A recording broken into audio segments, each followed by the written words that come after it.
pala guys, maglilinis kami ng dalawang unit dito na split type. Ayan, wall type siya. Ito yung outdoor niya. Tapos ito yung isa, Daikin. 2 horsepower parehas to. Linisin lang muna namin. Nabaklas ko na yung ano pala niya na yan. Yung indoor niya, yung ano ng indoor, face cover. Ayan, nabaklas na yan. So, unahin muna namin ito labas. Tapos ito yung sa loob niya. So ito guys yung loob niya, yung indoor niya, dumi, so grabe ito dito. Ayan,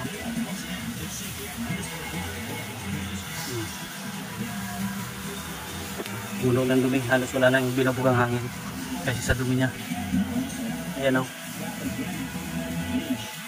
so ayan, linisin muna namin to. So ito guys yung outdoor niya, unahin muna namin.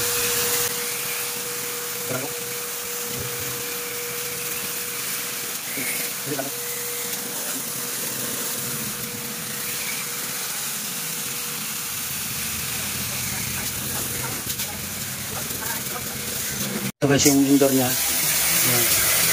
Ito yung indoor nito. Ayan,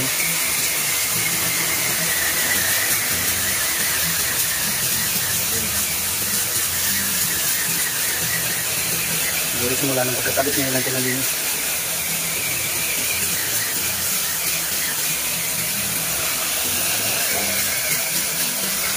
So ito guys yung pangalawa. Ngayon ko lang muna. Lagyan ko lang ng pero doon na nililinis yung indoor niya. Ay yung indoor, yung face cover. Tapos yun yung outdoor niya. Grabe yung yun.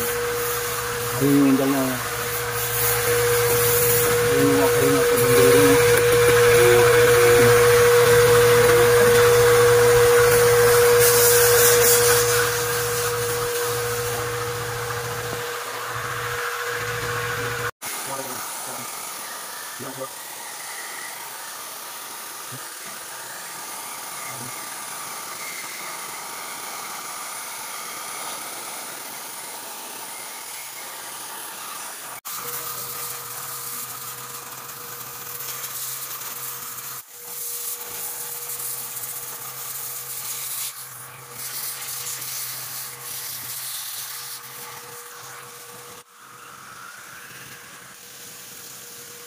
So ito guys yung pangalawang nilinis namin na split.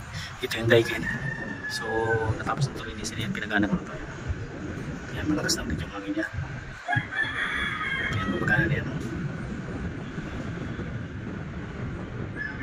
Malakas na yung hangin niya. So ayan. Kumana na po yung outdoor? Ha? Ayan, kumana na yung outdoor niya. So ayan guys, yung window type na lilinisin namin.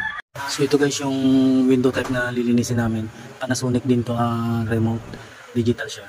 So yan, lamig naman siya pero lilinisin lang namin naman to. So ito na lang guys, okay na yan.